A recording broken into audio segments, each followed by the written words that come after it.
কিয়ামতের দিন জান্নাতীদের কোনো দুঃখ থাকবে না, সকলের দুঃখ থাকবে, জান্নাতীদের কোনো দুঃখ থাকবে নাকি? থাকবে, থাকবে।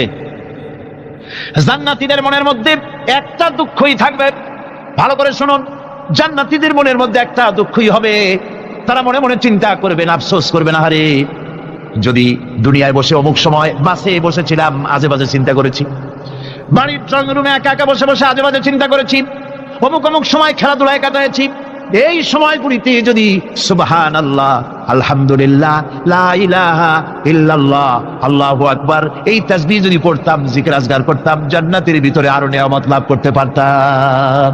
সময়টা তো কাজে লাগাইলাম না। মানুষের শর্ত, মুমিনের সব কাজে সব।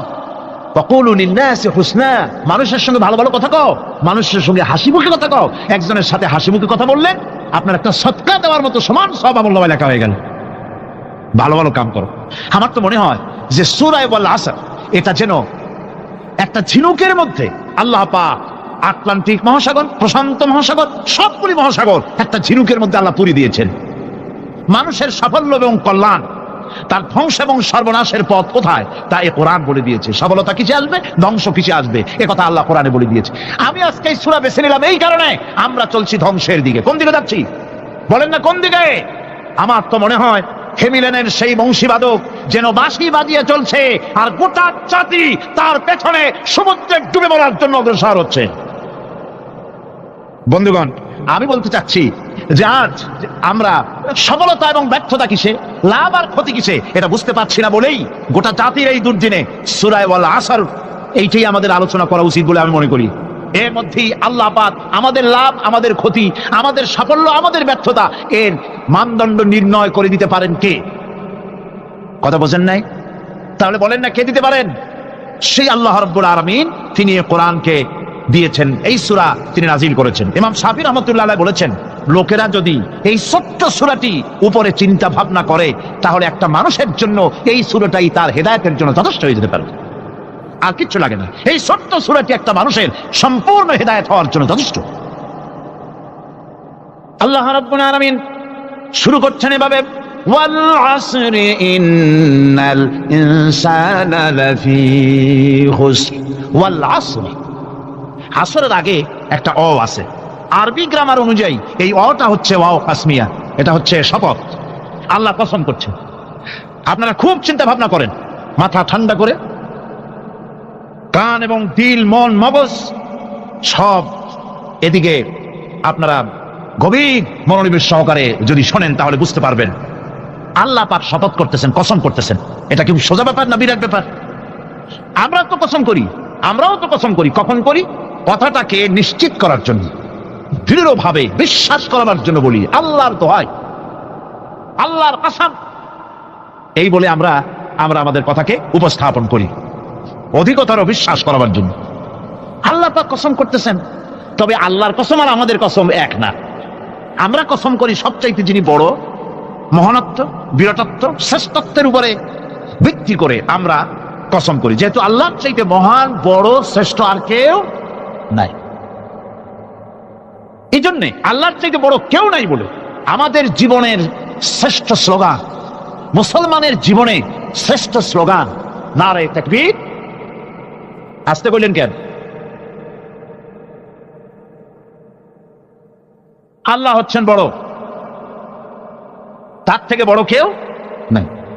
আমি চিন্তা করি মাঝে মধ্যে, কিছু মনে নেবেন না, আমি মাঝে মধ্যে চিন্তা করি যে সমস্ত রাজনৈতিক দলের লোকেরা মুসলমান, আর রাজনৈতিক মতপার্থক্য থাকতেই পারে, যে কোনো দল করতেই পারে, কিন্তু এমন রাজনৈতিক দল আমি কেন করব মুসলমান হয়ে, যেই রাজনৈতিক দলের মিছিলে আর মিটিং এ আল্লাহু আকবার স্লোগান দেওয়া যাবে না?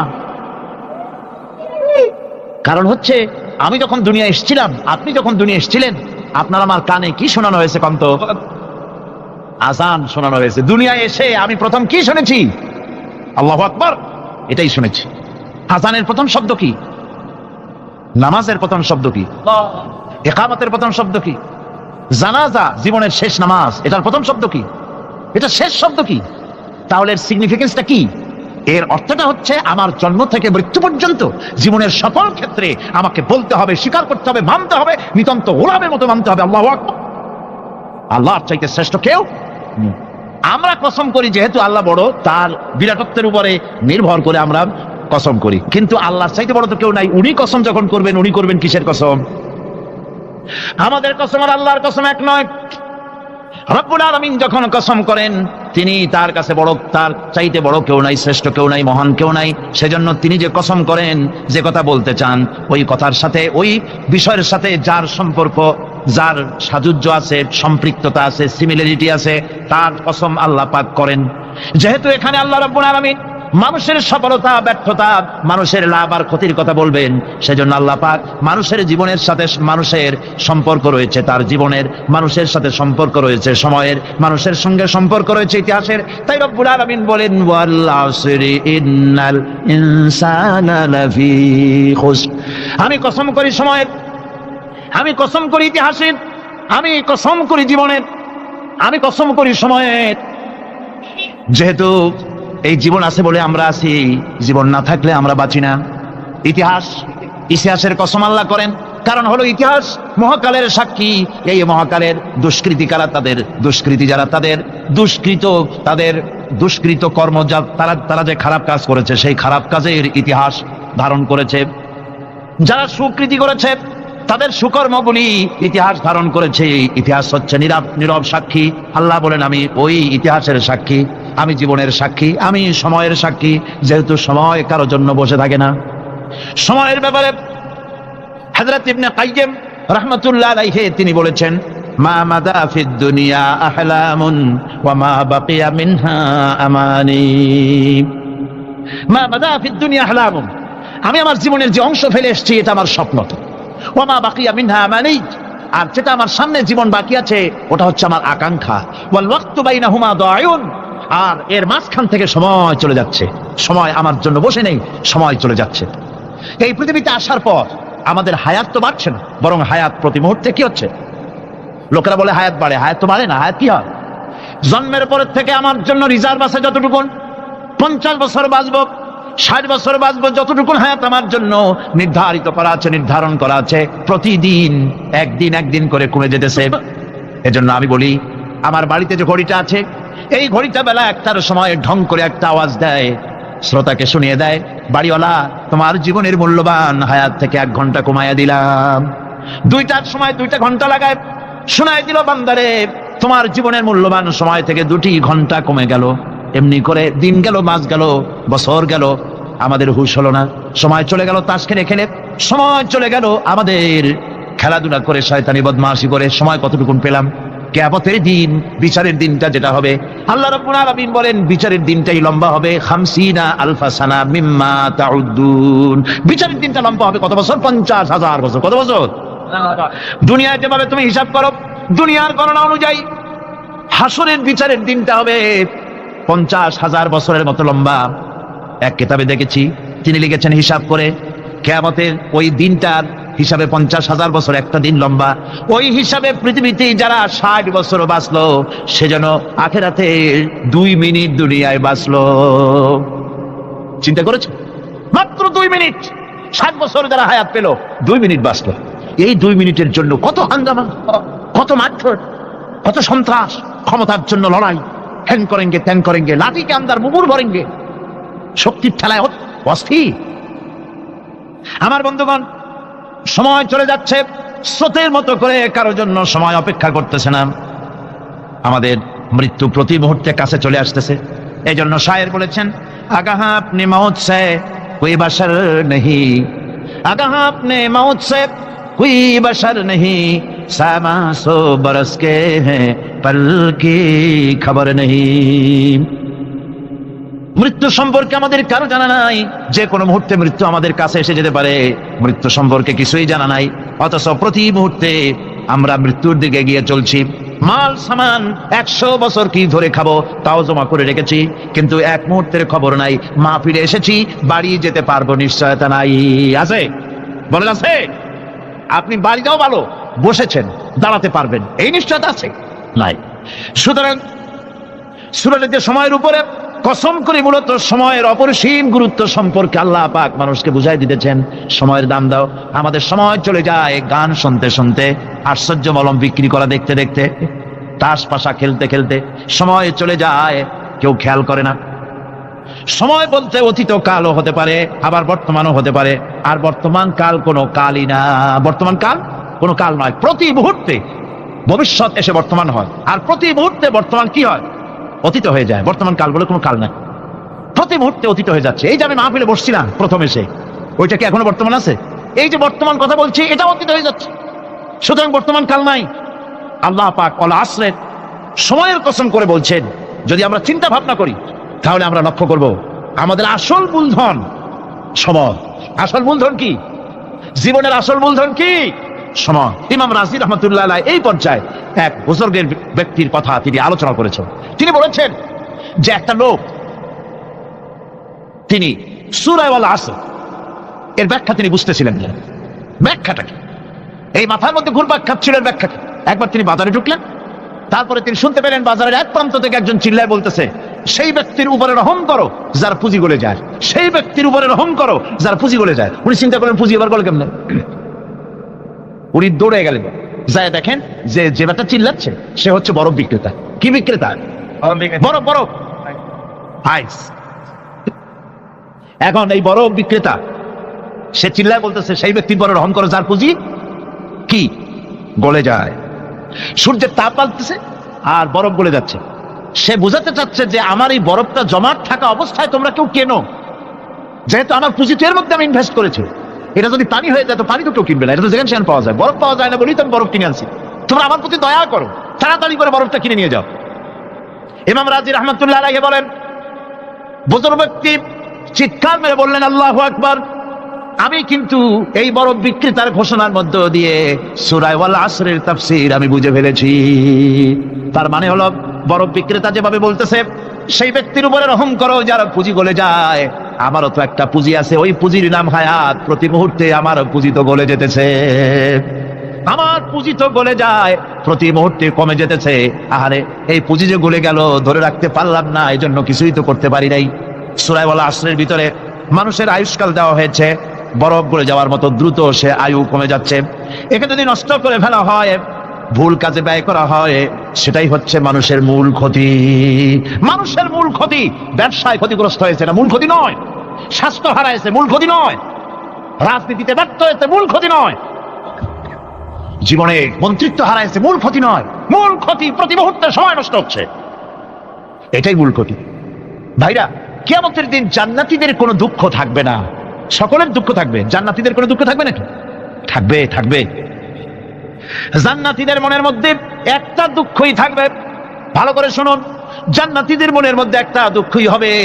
তারা মনে মনে চিন্তা করবেন, আফসোস করবেন, আরে যদি দুনিয়ায় বসে অমুক সময় বাসে বসেছিলাম, আজে বাজে চিন্তা করেছি, বাড়ির ড্রয়িং রুমে একা একা বসে বসে আজে বাজে চিন্তা করেছি, অমুক অমুক সময় খেলাধুলায় কাটাইছি, এই সময়গুলিতে যদি সুবহানাল্লাহ, আলহামদুলিল্লাহ, লা ইলাহা ইল্লাল্লাহ, আল্লাহু আকবার এই তাসবিহ যদি পড়তাম, জিকির আজকার করতাম, জান্নাতের ভিতরে আরো নিয়ামত লাভ করতে পারতাম। সময়টা তো কাজে লাগাইলাম না। মানুষের শর্ত, মুমিনের সব কাজে সব। ওয়াকুলু লিন-নাসি হুসনা, মানুষের সঙ্গে ভালো ভালো কথা কও, মানুষের সঙ্গে হাসি মুখে কথা কও।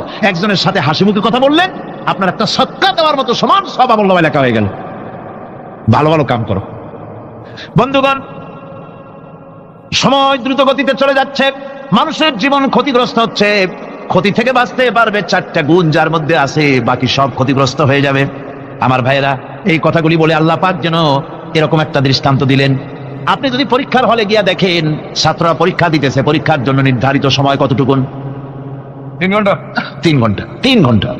হযরত ইউনূস আলাইহিস সালাম মাছে তারে গিলে ফেলে দিল। হতাশায় তিনি হার্ট ফেল করেন নাই। মাছের পেটের মধ্যে যদি কেউ চলে যায়, বেরিয়ে যাওয়ার জন্য কোনো ব্যাকডোর আছে নাকি? কোন পালাবার কোন রাস্তা আছে? মাছের পেটের জানালা দরজা আছে? কিছুই নাই। তিনি হতাশ হলেন না।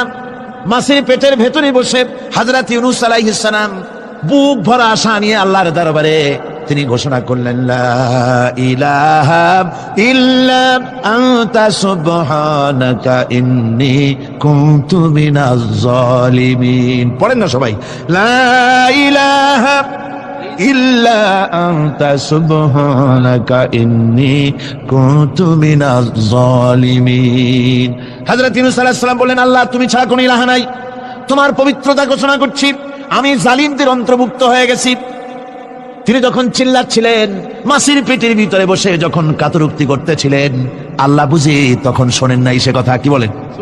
আল্লাহ বুঝি তখন তন্দ্রায় বা নিদ্রায় ছিলেন? না, আল্লাহ পাক কি ঘুমান? তন্দ্রায় যান? লা তাখুযুহু সিনাতুন ওয়ালা নাওম। আল্লাহ রাব্বুল আলামিন বলেন, কোন তন্দ্রা বা নিদ্রা আল্লাহ রাব্বুল আলামিনকে স্পর্শ করে না। হযরত ইউনূস আলাইহিস সালাম যখন মাছের পেটের ভিতরে বসে চিৎকার মারলেন, আল্লাহ পাক বলেন, ইউনূস রে, তোমার ওই ডাক কেউ শোনে নাই, দুনিয়ার কোন রাজা বাদশাহ শোনে নাই, দুনিয়ার কোন বন্ধু বান্ধব তোমার শোনে নাই, কিন্তু আমি তোমার আরশের মালিক আমি রব্বুল আলামিন শুনেছি। শুধু শুনি নাই, সঙ্গে সঙ্গে জবাব দিয়ে দিয়েছি। ফাস্তাজাবনা লাহু ওয়া নাজ্জাইনাহু মিনাল গাম্মি। পড়েন, ফাস্তাজাবনা লাহু ওয়া নাজ্জাইনাহু মিনাল গাম্মি ওয়া কাযালিকা নুজিল মুমিনিন। আল্লাহ পাক বলেন, আমি জবাব দিলাম। মাছের পেটের ভিতরে বেদনা শুরু হয়ে গেল, মাছ আর তলদেশে শুয়ে থাকতে পারলো না, সাঁতরাতে পারলো না, মাছ ভেসে উঠল উপরে। পেটের যন্ত্রণায় মাছ কিনারায় চলে এসে বমি করে দিতে পারলে যেন বাঁচি, এই অবস্থা মাছের হলো। কিনারায় চলে এলো, বমি করে ইউনূস আলাইহিস সালামকে ফেলে দিল, মাছও বাঁচলো, ইউনূস আলাইহিস সালামও বাঁচলো। আল্লাহ রাব্বুল আলামিন বলেন, মুমিনেরা শোনো, শুধু ইউনূসকে নয়, ওয়া কাযালিকা নুজিল মুমিনিন, এইভাবে করে মুমিন বান্দারা যদি আমাকে ডাকে, আমার কাছে যদি হাত ফাইলায়, আমি আল্লাহ রাব্বুল আলামিন মুমিনদের এভাবে বিপদ মুক্ত করে দেই। ঘটনা লম্বা, আমি সংক্ষেপে বলতেছি। মেয়েটাকে ফাঁকি দিয়া তারে আমি মারবো, বুঝতে দেই নাই আমার বউরে। বললাম চলো বেড়াইতে যাই। মেয়েটা আমার সাথে সাজাই দিয়েছে, তার মা বেড়াতে নিয়ে যাবো এইটা কথা মনে করে। মেয়েটা কদ্দূর যায়, আবার আব্বা আব্বা বলে আমার দিকে ফিরে আসে, আবার পিছনে থাকে, আবার আব্বা আব্বা বলে জড়ায় ধরে। এইভাবে করতে করতে যখন নির্জন এলাকায় গেলাম, আমি পাহাড়ের পাশে গর্ত খোঁড়া আরম্ভ করলাম। গর্ত খুঁজি আর মাটি ছিটে এসে আমার দাড়িতে লাগে। বাচ্চা মেয়েটা আমার কাছে এসে দাড়ি দিয়ে ধুল ঝাড়ায় দেয়, আব্বা তোমার দাড়িতে ধুল লাগতেছে, তুমি এই কষ্ট করতেছো কেন? মেয়ে তো বোঝে না যে আমি তার জন্য কবর খুঁজতেছি। কবরটা খোঁড়া হয়ে যাওয়ার পর মেয়েটারে বান্ধা শুরু করলাম। মেয়ে এখন কাঁদতেছে, বাবা আমার বান্ধো কেন? আমি তারে বাঁধা জোরে ওর মধ্যে নিক্ষেপ করে দিলাম। মেয়েটা গর্তের মধ্যে বসে চিৎকার করে বলছে, আব্বা তুমি আমারে বাঁচতে দাও, আমি তোমার বাপ বলে সমাজে হ্যাঁ করবো না, আমি ভিক্ষা করে খাবো, আমার বাইরু না। লোকটি বলছি, ইয়া রাসূলুল্লাহ, আমার মনে দরদ আসলো না। আমি একটা পাথর উঁচু করে আমার মেয়ের বুক লক্ষ্য করে জোরে মেরে দিলাম। বুকটা ফেটে রক্ত ফিনকি দিয়ে উঠলো, আর মেয়ের বুক থেকে আওয়াজ বেরোলো, আব্বা। আমার কানে যেন এখনো সেই আওয়াজ বাজে। হাদিস শরীফে এসেছে, হুজুরের চোখের পানি দাড়ি ভিজে ভিজে জামার উপরে পড়তেছিল। হুজুর বললেন, আহারে, মানুষেও পারে এরকম কাম করতে।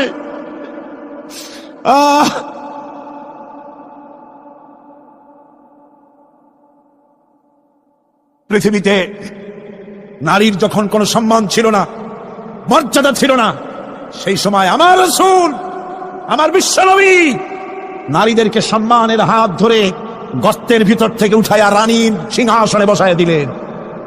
সুবহানাল্লাহ, মায়ের মর্যাদা দিয়ে দিলেন। সুবহানাল্লাহ, নারীরা আমাদের মায়ের জাত। নারীরা আমার কি এর জাত? মায়ের জাত।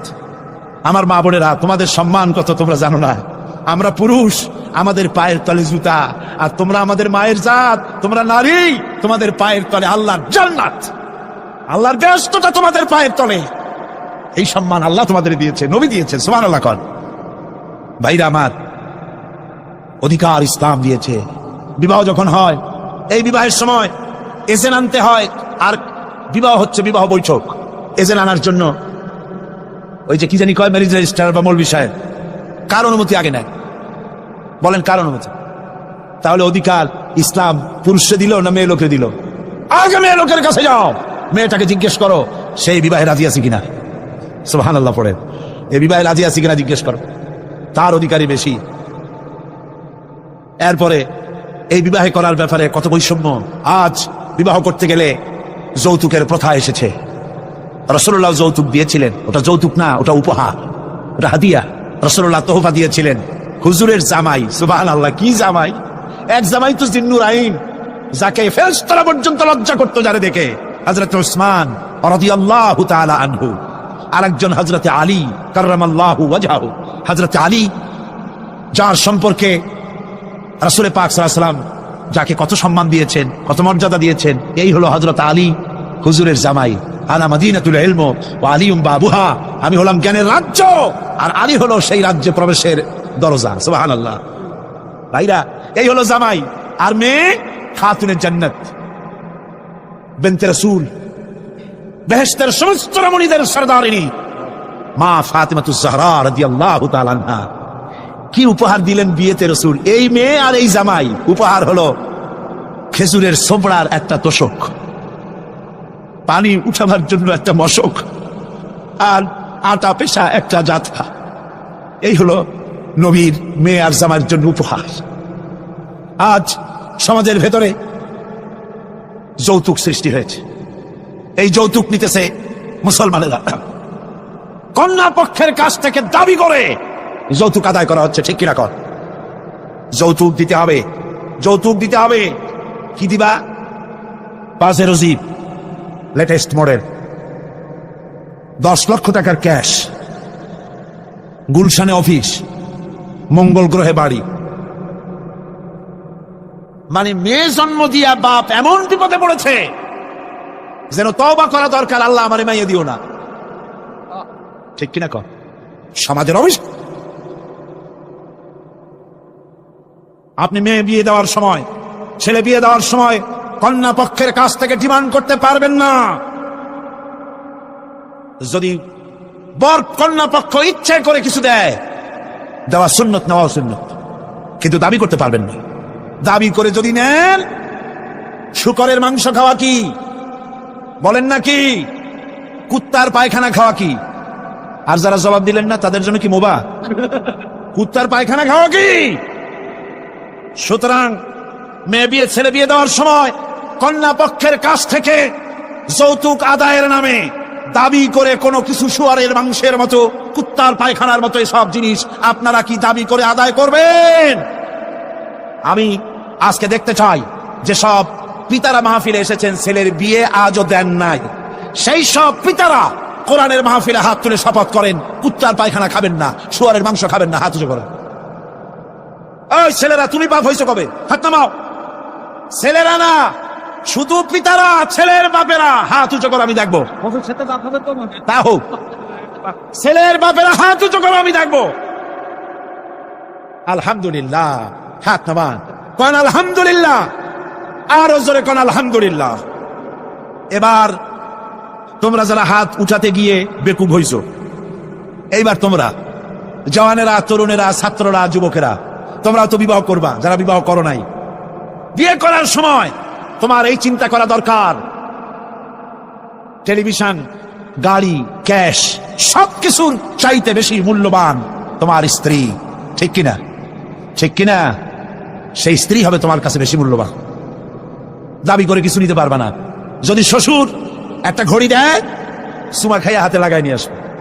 যদি একজোড়া জুতা দেয়, 14 গোষ্ঠীর কপাল মনে করে নিয়ে আসবা। শেরওয়ানে দিল, আলহামদুলিল্লাহ বলে গায়ে দিয়ে নিয়ে আসবা। তোমার তো তৃপ্তি হওয়া উচিত। আমার শ্বশুর, আমার শাশুড়ি, তার 18 বছর, 20 বছর, 22 বছরের কলিজা নিংড়ানো স্নেহকে উজাড় করে দিয়ে তার কলিজার টুকরা মেয়েটাকেই তো দিয়ে দিয়েছে আমাকে। এর থেকে টেলিভিশন বেশি, রেডিও বেশি, গাড়ি বেশি, বাড়ি বেশি? বিবাহ করবা মহব্বত করে, নিজের টাকা দিয়া, বাপের টাকা দিয়া, সোনা দিয়া, দানা দিয়া, কসমেটিক্স দিয়ে, সুন্দর সুন্দর শাড়ি দিয়ে সাজাইয়া, রানীর মর্যাদা দিয়ে বাড়িতে এনে সম্মানের সাথে রাখবে। জীবনে খোটা দিবা না। বলি বড় দুঃখে, এই জন্য বলি, আমার দেশে একটা যৌতুকের ঘড়ির জন্য, একটা যৌতুকের রেডিওর জন্য, 100 টাকার জন্য আমার দেশে স্বামীরা স্ত্রীকে গলা টিপে হত্যা করেছে। এরা মানুষ না জানোয়ার। সুতরাং যুবকেরা, বীর চট্টলার, বীর মুজাহিদ, তরুণ যুবক, তোমরা যারা বিয়ে করনি, ওয়াদা করো যৌতুক ছাড়াই বিবাহ করবে। কারা হাত উঁচু করে দেখাও। বুড়ারা হাত তুললে তো মনে হয় যেন আবার বিয়ে করতে চায়।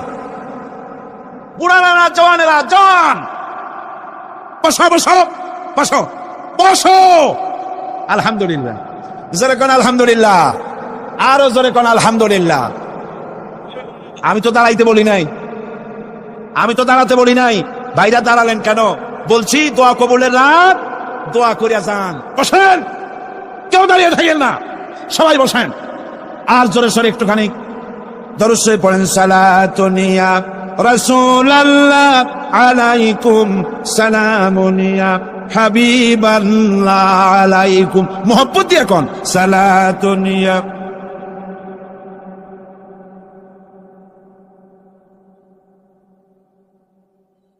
সালাতুনিয়া রাসূলুল্লাহ সালামুনিয়া হাবিবাল্লাহ আলাইকুম। ভাইরা আমার, আমি খুব খুশি হয়েছি, আল্লাহ খুশি হয়েছে। কল আলহামদুলিল্লাহ। আজকে মাহফিল সার্থক। আপনারা বিশ্বাস করেন আগামী জাতীয় নির্বাচনে যে পার্লামেন্ট তৈরি হবে, সেই পার্লামেন্ট যদি কোরআনের পার্লামেন্ট হয়, তাহলে যৌতুক বিরোধী বিল পাস করে যৌতুক প্রথার উপরে ছাঁটা মেরে বঙ্গোপসাগরে আমরা নিক্ষেপ করবো ইনশাআল্লাহ।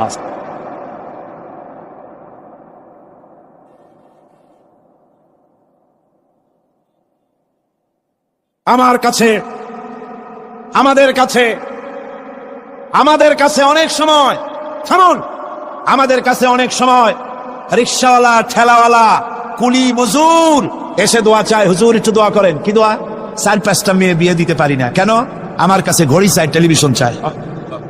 দুঃখে লজ্জায় অস্থির হয়ে যায়। আহারে, লোকটা ঠেলা গাড়ি চালায়, রিক্সা চালায়, ওর কাছে চাই টেলিভিশন আর ঘড়ি। ওটা কি মানুষ? কুত্তার চাইতে নিকৃষ্ট।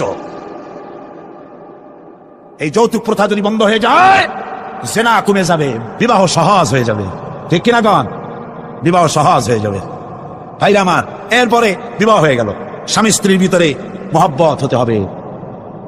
একটা জিনিস মাঝখানে আমি বলি নেই, সেটা হলো এই শাশুড়ি আর পুত্রবধূর ঝগড়া, সাপে নেউলে অবস্থা, একটা চিরন্তন অবস্থা।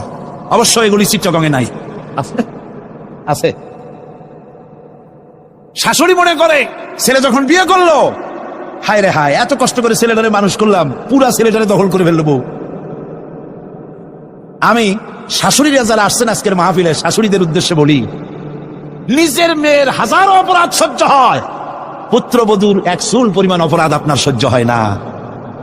এটা ঠিক নয়।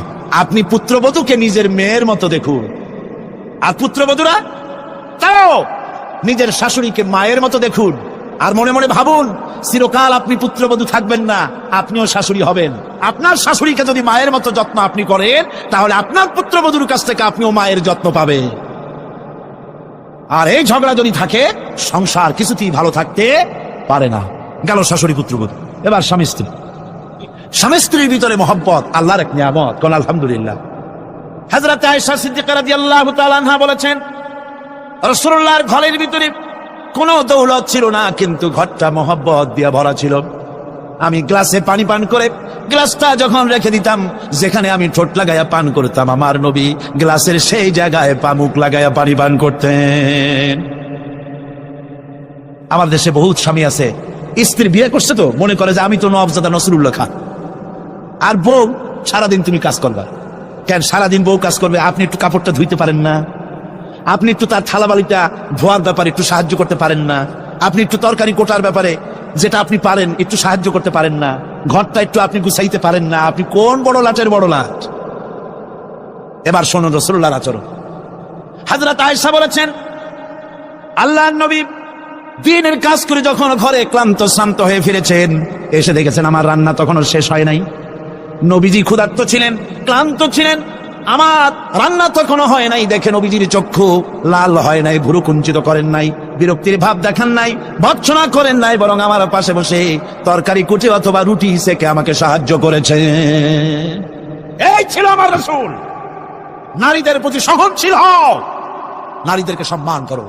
চট্টগ্রামের তরুণ যুবকদের বলি, কলেজ, বিশ্ববিদ্যালয়, হাই স্কুল মেয়েদের যখন ছুটি হয়, নির্লজ্জের মতো কলেজের গেটে মহিলা স্কুলের সামনে দাঁড়ায় থাকো কেন? ঠিক কিনা কর? তোমাদের জ্বালায় মেয়েরা নিরাপদে হাঁটতে পারে না।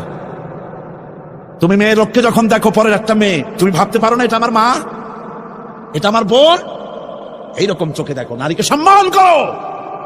মহিলা স্কুল, মহিলা কলেজের সামনে ভিড় করো না, তাদের সহজে যাতায়াত করতে দাও।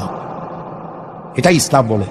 বউকে সাহায্য করো, স্ত্রীকে সম্মান করো, মর্যাদা দাও, সমান অধিকার। তবে এক জায়গায় স্বামীর অধিকার একটু বেশি। সেটা কোথায়? তিরমিজি শরীফের হাদিসে এসেছে, একবার আল্লাহর নবী এক পাহাড়ি এলাকা থেকে যাচ্ছিলেন, জঙ্গলের এক উট এসে নবীজির পায়ের উপরে সেজদায় পড়ে গেল, পায়ের উপরে চুমো খেলো। সাহাবায়ে কেরাম বললেন, ইয়া রাসূলুল্লাহি, পাহাড়ের উট হুজুরের পায়ে সেজদা দিয়া ধন্য হয়ে গেল। হুজুর যদি অনুমতি দিতেন আমরাও হুজুরের কদমে সেজদা দিয়া ধন্য হয়ে যেতাম। নবীজি বলেন, মানুষ মানুষকে সেজদা করা হারাম। আমি যদি মানুষকে সেজদা করার জন্য যদি পারমিশন দিতাম, তাহলে দুনিয়ার সমস্ত স্ত্রীদেরকে বলতাম তারা যেন তার স্বামীর সেজদা দেয়। স্বামীর মর্যাদা এখানে বেশি। রাসূলুল্লাহ আরো বলেছেন, কোন স্ত্রীর মৌত হয় যদি এমন অবস্থায় যে তার স্বামী তার প্রতি খুশি ছিলেন, আল্লাহ রাসূল বলেছেন মেয়ে লোকটি সোজা আল্লাহর জান্নাতে চলে যাবে। স্বামীর মর্যাদা এখানে বেশি। স্বামীকে লক্ষ্য রাখতে হবে, উভয়ের অধিকারের প্রতি যত্নশীল হতে হবে। এরপরে যখন সে মা হয়ে গেল, আমার বন্ধুগণ, নারী যখন মা হয়ে গেল, মর্যাদা তখন তার এত বেড়ে গেল। রাসূলের কাছে প্রশ্ন হলো, হুজুর খেদমত করব কার? হুজুর বলেন, তোমার মায়ের, তারপরে কার? তোমার মায়ের, তারপরে কার? তোমার মায়ের, তারপরে কার? তোমার পিতার। পিতার চাইতে মায়ের মর্যাদা কয় গুণ হলো? 3 গুণ হয়ে গেল। রাসূলুল্লাহ 3 গুণ বাড়ায় দিলেন। সুতরাং আমি বলি আপনাদেরকে, মা আপনার বড় পীর, বাপ আপনার বড় পীর, কোনোদিন ভুলে যাবেন না। কথাটা বারবার বলি আমি, যত জায়গায় মাহফিলে যাই। আমি, ওলামারা সবাই বলেন, আমিও বলি, সব জায়গায় মানুষকে স্মরণ করায় দেই, আপনার কাছে আপনার মা বাপের চাইতে বড় পীর আর নাই। কারণ পীর সাহেবের দোয়া যতই আপনি ওলিয়ে কামেল বলেন, যতই হুজুর কেবলা বলেন, তার দোয়া কবুল আপনার জন্য হতেও পারে, নাও হতে পারে। 50-50 কথা ঠিক কিনা কন? কিন্তু রাসূলুল্লাহ গ্যারান্টি দিয়েছেন 3 জনের দোয়া অবশ্যই কবুল হয়ে যাবে। তার ভিতরে একজন হলো মাজলুম, যদি দোয়া করে কবুল হবে। একজন হলো মুসাফির, দোয়া কবুল হবে। আর একজন হলো মা বাপ, যদি দোয়া করে আল্লাহর দরবারে, আল্লাহ রাব্বুল আলামিন অবশ্যই দোয়া মঞ্জুর করে নেবেন। মা বাপের কাছে দোয়া চাও। ভাইরা, মনে কিছু করবেন না, আপনি আপনার হুজুর কেবলারে দাওয়াত করিয়া বিরিয়ানি খাওয়াবেন, খুশি করতে পারবেন না, যেহেতু এর আগে উনি আরেক জায়গা দিয়া 4-5 পদের বিরিয়ানি খাইয়ে আসছে। আপনি হুজুরের 5,000 টাকা দিয়ে খুশি করতে পারবেন না, যেহেতু হুজুর আরেক বড় লোকের কাছ থেকে 50,000 টাকা হাদিয়া পাইছে। আপনি একটা শাল দিয়া হুজুরকে খুশি করতে পারবেন না, যেহেতু অনেক দামি শাল হুজুরকে আরেকজনে হাদিয়া দিয়েছে, ঠিক কিনা? কিন্তু আপনি যদি আপনার মা কি, এই বেদানার দিনে বাজারে বাজারে পথে ঘাটে বেদানা পাওয়া যায়, আঙ্গুর পাওয়া যায়, ভালো ভালো ফল পাওয়া যায়, এগুলো কিনে নিয়ে মায়ের কাছে বসে বেদানা খুলে, মা কথা বলতে পারে না, বুড়ি হয়ে গেছে, মায়ের কাছে বসে মায়ের মুখে যদি তুলে দেন, আল্লাহর আরো খুশি হয়ে যাবে, দোয়া মঞ্জুর হয়ে যাবে। হযরত বাইজিদ বুস্তামি ওই ঘটনা খেয়ে না জানে রাতের আধারে পানির জন্য চাইলেন, ছেলে পানি পাইল না, ছোট্ট মানুষ, পানি আনতে কোথায় চলে গেল, এসে দেখে মা ঘুমানো, পানি নিয়ে দাঁড়ানো। রাত চলে গেছে, ফজরের পর দেখে ছেলে কাঁপে, হাতে পানি। বাবা তুমি কাঁপো কেন? গ্লাস নিয়ে বলল, মা গভীর রাত্রে পানি চেয়েছিলেন, দিতে পারি নাই, বহু দূর থেকে পানি এনে দেখি ঘুমায় গেছো। তা তুমি ঘুমাও নাই কেন? ঘুমাইলাম না মা, আবার যদি পানি চান সময় মতো যদি দিতে না পারি আপনার কষ্ট হবে, সেই জন্য পানি নিয়ে আমি দাঁড়ায় আছি। বাইজিদের মা বাইজিদের হাতের থেকে পানি নিয়ে পান করে, কম্বলটা গায়ে দিয়া বাচ্চারে শোয়াই দিয়া উযু করে ফজরের নামাজ পড়ে সেজদায় গিয়া মায়ের চোখের থেকে পানি পড়ছে। মা বলে, রব্বুল আলামিন, আমি বাইজিদের মা, আমি যতই গুনাহগার হই না কেন, মায়ের দোয়া বাচ্চার জন্য কবুল হয় বলে তোমার হাবিব বলেছেন। আমার ছোট্ট বাইজিদ আমার জন্য যা করেছি, আমার কলিজা ঠান্ডা হয়ে গেছে। রব্বুল আলামিন, তুমি আমার বাইজিদকে সুলতানুল আরিফিন বানাইয়া দাও। দোয়া মঞ্জুর। সুবহানাল্লাহ। ভাইয়া, খবরদার ভুল করবেন না। আপনার সবচাইতে বড় পীর আপনার বাবা। সবচাইতে বড় পীর কে? বাবা। আমি আবার আমার বোনেদের ব্যাপারে শেষ কথা বলবো। ইসলাম আপনাকে অধিকার দিয়েছে লেখাপড়া করার, প্রশাসনিক দায়িত্বশীল হওয়ার অধিকার আছে, আর্মিতে যাওয়ার অধিকার আছে, সব অধিকার আছে পুরুষের। যত অধিকার ইসলামী রাষ্ট্রে আপনার তত অধিকার, কোনোটা খাটো নাই। তবে ক্ষেত্র ভিন্ন, পর্দার সাথে থাকতে হবে। রাসূলুল্লাহ, আল্লাহ পাক বলেছেন, এমন একটা চাদর পরো যেই চাদরটা পরলে মাথাটা, গলাটা, বুকটা ঢেকে যায়। কোনোদিন ভুলে যাবেন না, কথাটা বারবার বলি আমি, যত জায়গায় মাহফিলে যাই। আমি, ওলামারা সবাই বলেন, আমিও বলি, সব জায়গায় মানুষকে স্মরণ করায় দেই, আপনার কাছে আপনার মা বাপের চাইতে বড় পীর আর নাই। কারণ পীর সাহেবের দোয়া যতই আপনি ওলিয়ে কামেল বলেন, যতই হুজুর কেবলা বলেন, তার দোয়া কবুল আপনার জন্য হতেও পারে, নাও হতে পারে। 50-50 কথা ঠিক কিনা কন? কিন্তু রাসূলুল্লাহ গ্যারান্টি দিয়েছেন 3 জনের দোয়া অবশ্যই কবুল হয়ে যাবে। তার ভিতরে একজন হলো মাজলুম, যদি দোয়া করে কবুল হবে। একজন হলো মুসাফির, দোয়া কবুল হবে। আর একজন হলো বাবা, যদি দোয়া করে আল্লাহর দরবারে, আল্লাহ রাব্বুল আলামিন অবশ্যই দোয়া মঞ্জুর করে নেবেন। মা বাবার কাছে দোয়া চাও। ভাইরা মনে কিছু করবেন না, আপনি আপনার হুজুর কেবলারে দাওয়াত করিয়া বিরিয়ানি খাওয়াবেন, খুশি করতে পারবেন না, যেহেতু এর আগে উনি আর এক জায়গা দিয়া 4-5 পদের বিরিয়ানি খাইয়ে আসছে।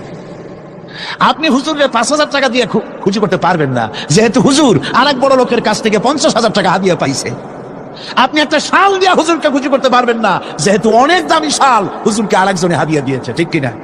কিন্তু আপনি যদি আপনার মাকে, এই বেদানার দিনে বাজারে বাজারে পথে ঘাটে বেদানা পাওয়া যায়, আঙ্গুর পাওয়া যায়, ভালো ভালো ফল পাওয়া যায়, এগুলো কিনে নিয়ে মায়ের কাছে বসে বেদানা খুলে, মা কথা বলতে পারে না, বুড়ি হয়ে গেছে, মায়ের কাছে বসে মায়ের মুখে যদি তুলে দেন, আল্লাহর আরশ খুশি হয়ে যাবে, দোয়া মঞ্জুর হয়ে যাবে।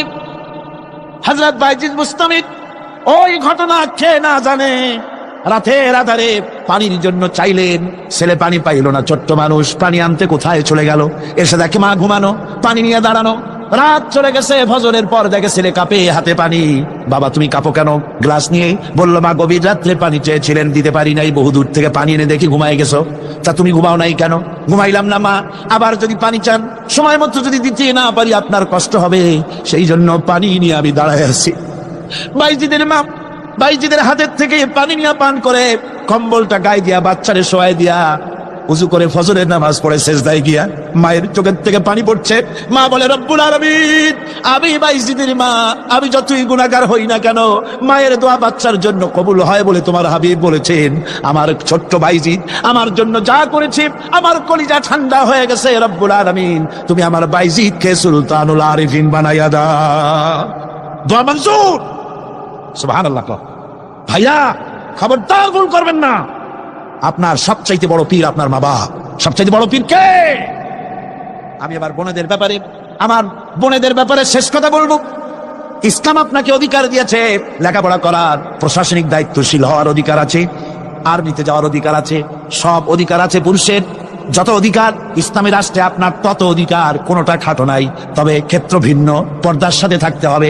রাসূলুল্লাহ, আল্লাহ পাক বলেছেন, এমন একটা চাদর পরো, যেই চাদরটা পরলে মাথাটা, গলাটা, বুকটা ঢেকে যায়। এমন চাদর পরো, ব্যাংকে চাকরি করা যাবে, অফিসে চাকরি করা যাবে, কলেজে বিশ্ববিদ্যালয়ে চাকরি করা যাবে, ব্যবসা করা যাবে, সব করা যাবে। তবে পর্দার ভিতরে থেকে, বেপর্দা হলে পরে জাহান্নামে যাওয়া লাগবে। জোরে কর নাউজুবিল্লাহ। পর্দার সাথে আপনাদের থাকতে হবে।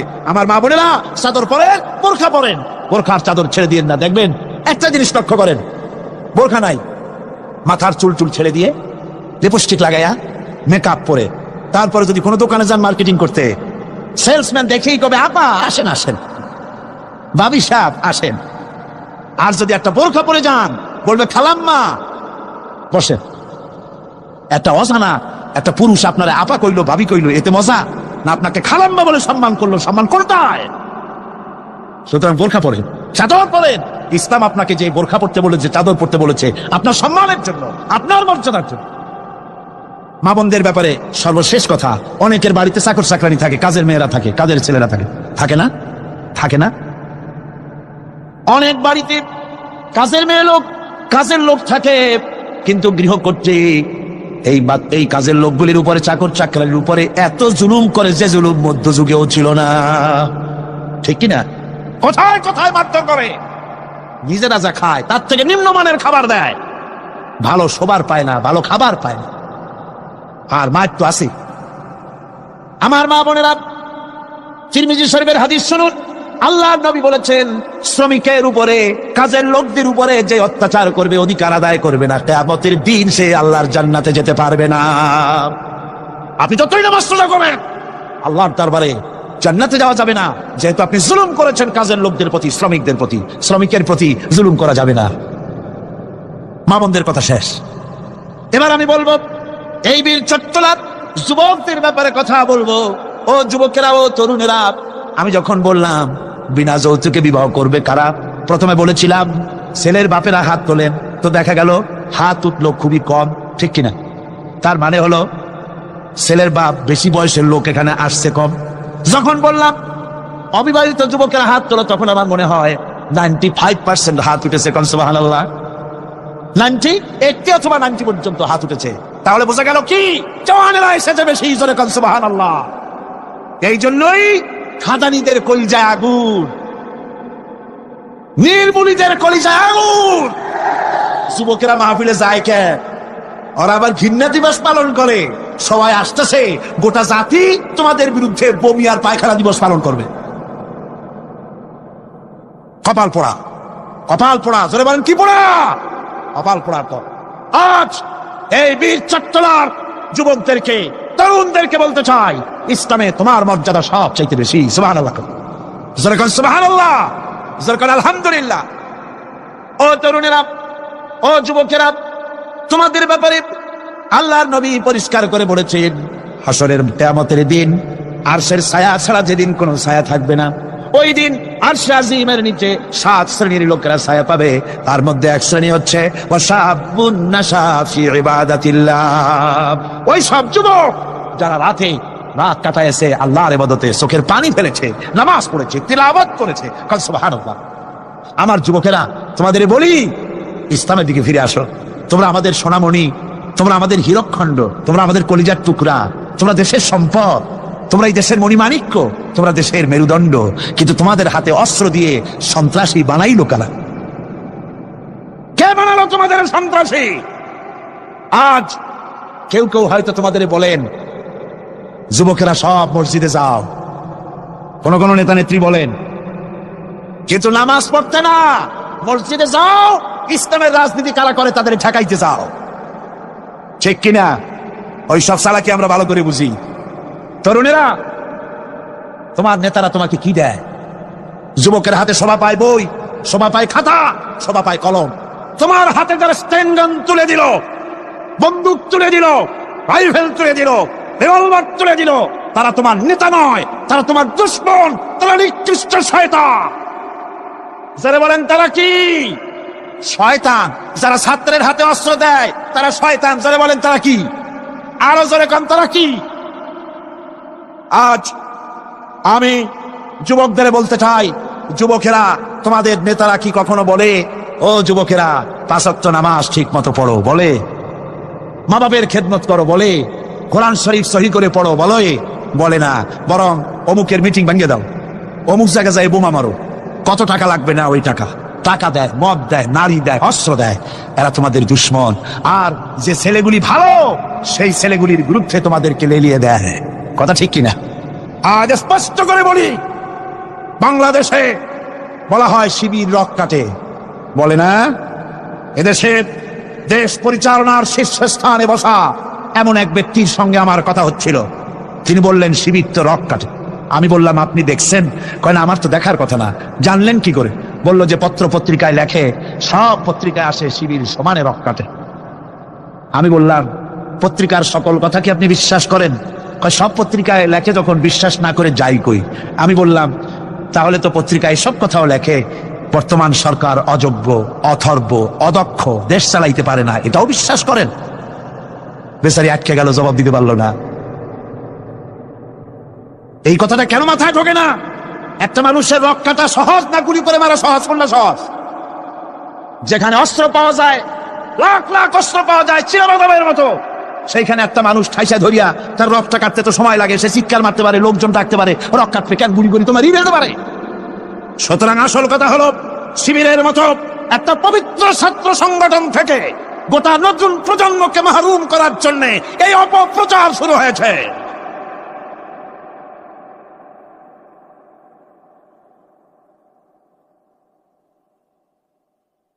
আমার মুসলমান ভাইয়েরা, এজন্য আমি বলতে চাই, আমার ভাইদেরকে বলতে চাই, তোমরা একটুখানি যাদের বিরুদ্ধে লেগেছো, একটুখানি যাইয়া দেখো রাতের আধারে এই ছেলেগুলি কি করে।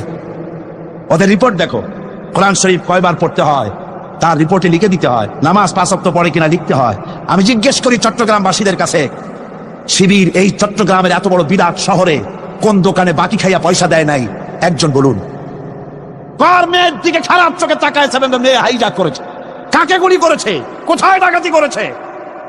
বরং আপনারা ওরা যখন সভ্যদারি করে একটু খোঁজ নিয়ে, ওরা জানে না, এইরকম খোঁজ নিয়ে দেওয়ালের কাছে গিয়ে কান লাগাই দেখেন কলেজের ভার্সিটির এই ছেলেগুলি ওরা কোরআন সরাসরি পড়ে নাই, বাংলায় কোরআন হাদিস বুঝেছে, রাত্রিবেলায় কিভাবে আল্লাহর দরবারে কান্দে, কিভাবে তাহাজ্জুদের নামাজ পড়ে, আর কিভাবে ওদের কলিজার ওদের ভাই 70টি নেতার কর্মী শাহাদাতের নজরানা আল্লাহর দরবারে পেশ করেছে পর্যন্ত।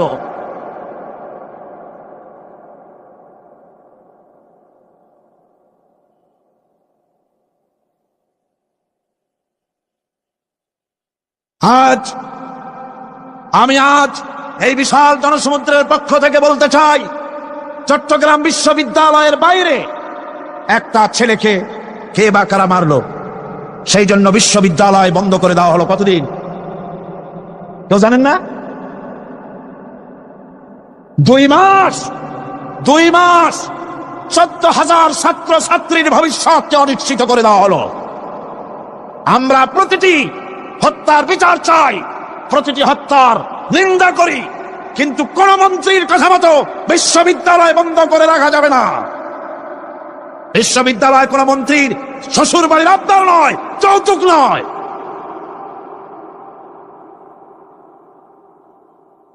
আজ চট্টগ্রামের বিবেক সম্পন্ন লোকদের কাছে আমি আপিল করে গেলাম, বিশ্ববিদ্যালয়কে খুলে দিতে হবে। এই 14,000 ছাত্র ছাত্রীদের ভবিষ্যৎকে জলাঞ্জলি দেওয়া যাবে না। আপনারা একটা কথা শোনেন, পৃথিবীতে দেশ শুধু বাংলাদেশ না, আরো দেশ আছে না? সন্ত্রাসের কারণে ভারতের ইউনিভার্সিটি বন্ধ হয়েছে বছরে কয়দিন কন? ইউরোপে কয়দিন? আমেরিকা কয়দিন? বাংলাদেশে বন্ধ হয় কেন?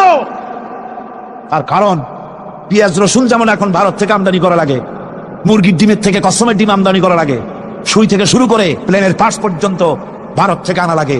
বাংলাদেশ এখন ভারতের কলোনি, ভারতের মার্কেট, ঠিক কিনা? সুতরাং পেঁয়াজ রসুন যেমন আমদানি করা লাগে, ডাক্তার, ইঞ্জিনিয়ার, প্রফেসর তাও যেন ভারত থেকে আনা লাগে। এই জন্য কলেজ বিশ্ববিদ্যালয় বন্ধ করে দেওয়া হচ্ছে।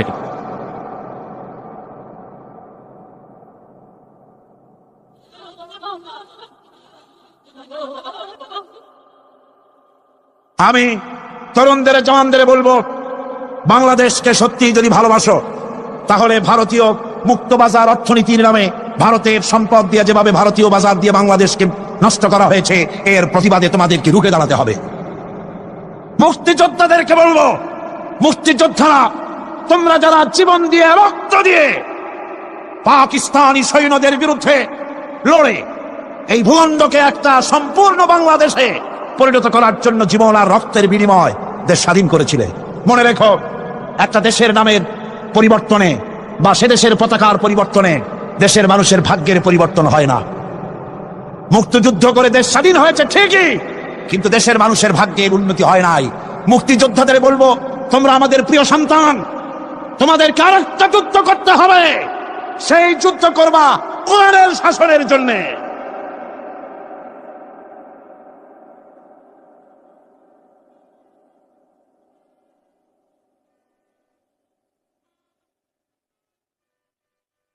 মুক্তিযোদ্ধারা, সমস্ত মুক্তিযোদ্ধাদের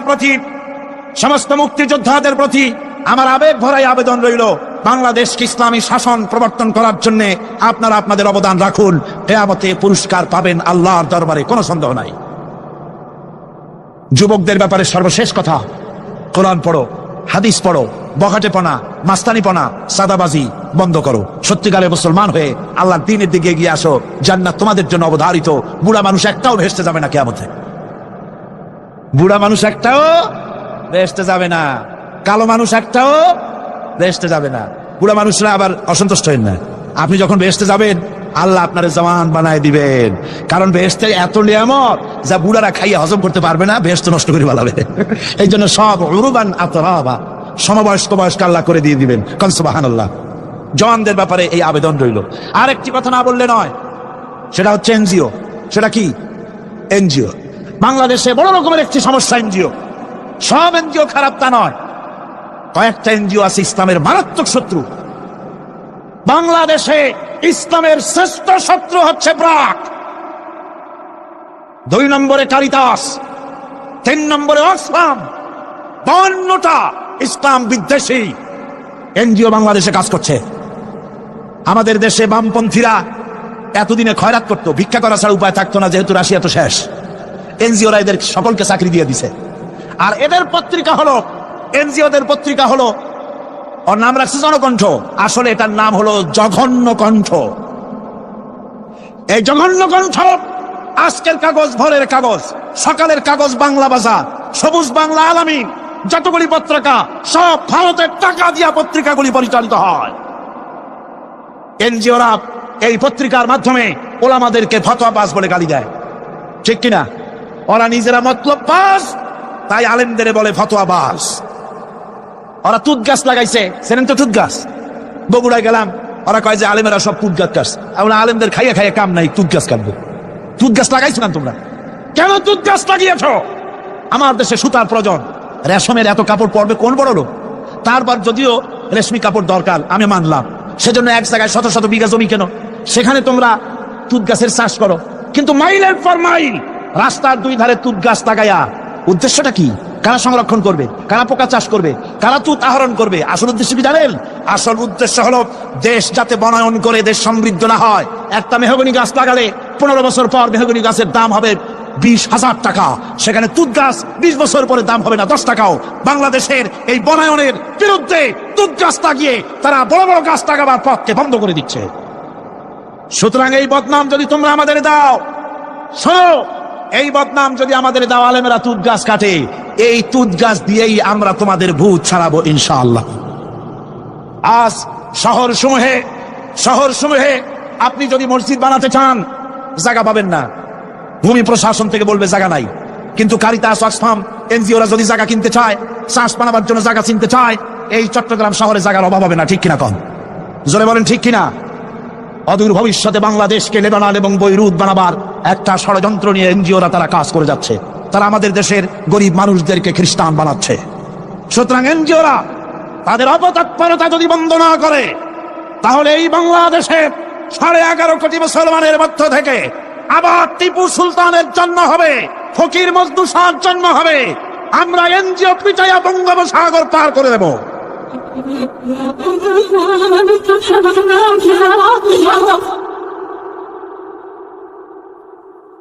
আমার মুসলমান ভাইরা, আমাদের দেশে সব এনজিও খারাপ তা কিন্তু আমি বলি নাই। 800 এনজিও কাজ করে, তার মধ্যে 600 এনজিও বাংলাদেশি, বহু ভালো ভালো কাজ করে। আর বিদেশি 200-র ভিতরে 52টা এনজিও কাজ করে ইসলামের বিরুদ্ধে। তার ভিতরে শ্রেষ্ঠ হচ্ছে প্রাক। একটা বাড়িতে যদি 5টা ছেলে বেকার থাকে, আর একটা মেয়ে আছে বেকার, 5টা ছেলেরা তারা চাকরি দেবে না, চাকরি দেবে মেয়ে লোকটাকে। কোন ঠিক কিনা? যারা কোন ঠিক কিনা?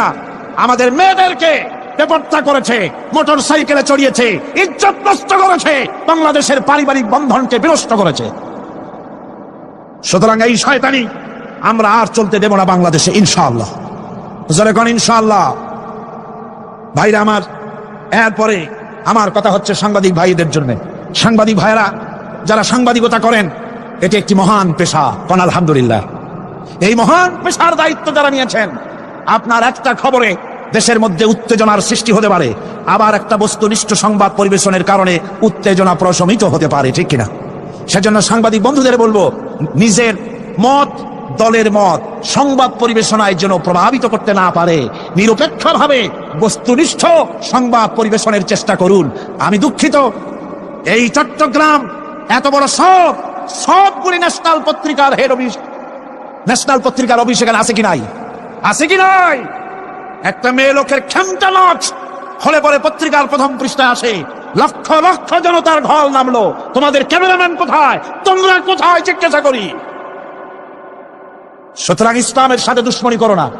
সময় একদিন আসবে যেদিন তোমরা নিজেরা এসে অনুমতি চাবা একটু খবর নিয়ে যায়। ইনশাআল্লাহ সময় আসবে, ইনশাআল্লাহ ইনশাআল্লাহ। হুজুর যখন প্রথম ওমরা করতে গেলেন, চাবি চাইছিলেন সাবির দ্বার রক্ষকের কাছে, চাবি তো দিলই না, আরো গালাগালি দিয়ে দিল। সাহাবীরা বললেন, হুজুর অর্ডার দেন, ওর কল্যাণের নামাই দি। হুজুর কয় না। এরপরে যেদিন ফতে মক্কার দিন, সেই দিন চাবিওয়ালা আসছে, আসে কয়, হুজুর ঘরের মধ্যে ঢুকবেন না, এই নেন চাবি। হুজুর চাবি নিলেন, দরজা খুললেন, ভিতরে ঢুকলেন, মূর্তি ফেলাই দিলেন, নামাজ পড়লেন, বেরিয়ে এসে বললেন, নাও এই চাবি তোমার কাছে থাকবে, কোন জালিম ছাড়া এই চাবি তোমার কাছ থেকে কেউ নিতে পারবে না। সুবহানাল্লাহ, এর নাম ইসলাম। আজ পর্যন্ত ওই চাবি সেই বংশের লোকে থাকে। ফাহাদের বাপেরও ক্ষমতা নাই ওই চাবি নেওয়া, কারণ রাসূল বলেছে জালিম ছাড়া এই চাবি কেউ নেবে না। সুবহানাল্লাহ। আমরা সাংবাদিক ভাইদেরকে সম্মান করি, সেই সম্মানের মূল্য দেবেন। আমরা কথা বলি জাতিকে রক্ষা করার জন্য, দেশের স্বাধীনতার সার্বভৌমত্বকে টিকিয়ে রাখার জন্য।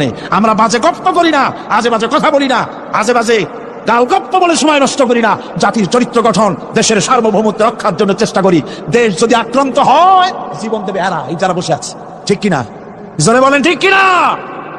সুতরাং কথাগুলি যথাযোগ্যতার সাথে সাংবাদিক ভাইয়েরা পরিবেশন করুন। আপনাদের জন্য এটাই রইল আমার আবেদন। হযরত ইউনূস আলাইহিস সালাম মাছে তারে গিলে ফেলে দিল। হতাশায় তিনি হার্ট ফেল করেন নাই। মাছের পেটের মধ্যে যদি কেউ চলে যায়, বেরিয়ে যাওয়ার জন্য কোনো ব্যাকডোর আছে নাকি? কোন পালাবার কোন রাস্তা আছে? মাছের পেটের জানালা দরজা আছে? কিছুই নেই। তিনি হতাশ হলেন না।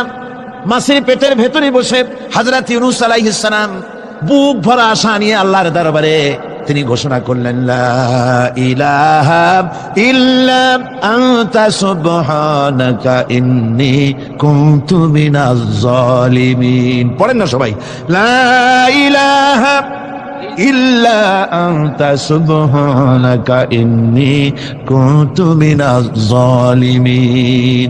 হযরত ইউনূস আলাইহিস সালাম বললেন, আল্লাহ তুমি ছাড়া কোনো ইলাহ নাই, তোমার পবিত্রতা ঘোষণা করছি, আমি জালিমদের অন্তর্ভুক্ত হয়ে গেছি। তিনি যখন চিল্লাচ্ছিলেন, মাছির পেটের ভিতরে বসে যখন কাতরুক্তি করতেছিলেন, আল্লাহ বুঝি তখন শোনেন নাই সে কথা? কি বলেন? আল্লাহ বুঝি তখন তন্দ্রায় বা নিদ্রায় ছিলেন? না, আল্লাহ পাক কি ঘুমান? তন্দ্রায় যান? লা তাখুযুহু সিনাতুন ওয়ালা নাওম। আল্লাহ রাব্বুল আলামিন বলেন, কোন তন্দ্রা বা নিদ্রা আল্লাহ রাব্বুল আলামিনকে স্পর্শ করে না। হযরত ইউনূস আলাইহিস সালাম যখন মাছের পেটের ভিতরে বসে চিৎকার মারলেন, আল্লাহ পাক বলেন, ইউনূস রে, তোমার ওই ডাক কেউ শুনে নাই। দুনিয়ার কোন রাজা বাদশা শুনে নাই, দুনিয়ার কোন বন্ধু বান্ধব তোমার শুনে নাই, কিন্তু আমি তোমার আরশের মালিক আমি রব্বুল আলামিন শুনেছি। শুধু শুনি নাই, সঙ্গে সঙ্গে জবাব দিয়ে দিয়েছি। ফাস্তাজাবনা লাহু ওয়া নাজ্জাইনাহু মিনাল গাম্মি। পড়েন, ফাস্তাজাবনা লাহু ওয়া নাজ্জাইনাহু মিনাল গাম্মি ওয়া কাযালিকা নুনজিল মুমিনিন। আল্লাহ পাক বলেন, আমি জবাব দিলাম। মাছের পেটের ভিতরে বেদনা শুরু হয়ে গেল। মাছ আর তলদেশে শুয়ে থাকতে পারলো না, সাঁতরাতে পারলো না, মাছ ভেসে উঠল উপরে। পেটের যন্ত্রণায় মাছ কিনারায় চলে এসে বমি করে দিতে পারলে যেন বাঁচি, এই অবস্থা মাছের হলো। কিনারায় চলে এলো, বমি করে ইউনূস আলাইহিস সালামকে ফেলে দিল। মাছও বাঁচলো, ইউনূস আলাইহিস সালামও বাঁচলো। আল্লাহ রাব্বুল আলামিন বলেন, মুমিনেরা শোনো, শুধু ইউনূসকে নয়, ওয়া কাযালিকা নুনজিল মুমিনিন। এইভাবে করে মুমিন বান্দারা যদি আমাকে ডাকে, আমার কাছে যদি হাত ফাইলায়, আমি আল্লাহ রাব্বুল আলামিন মুমিনদের এভাবে বিপদ মুক্ত করে দেই।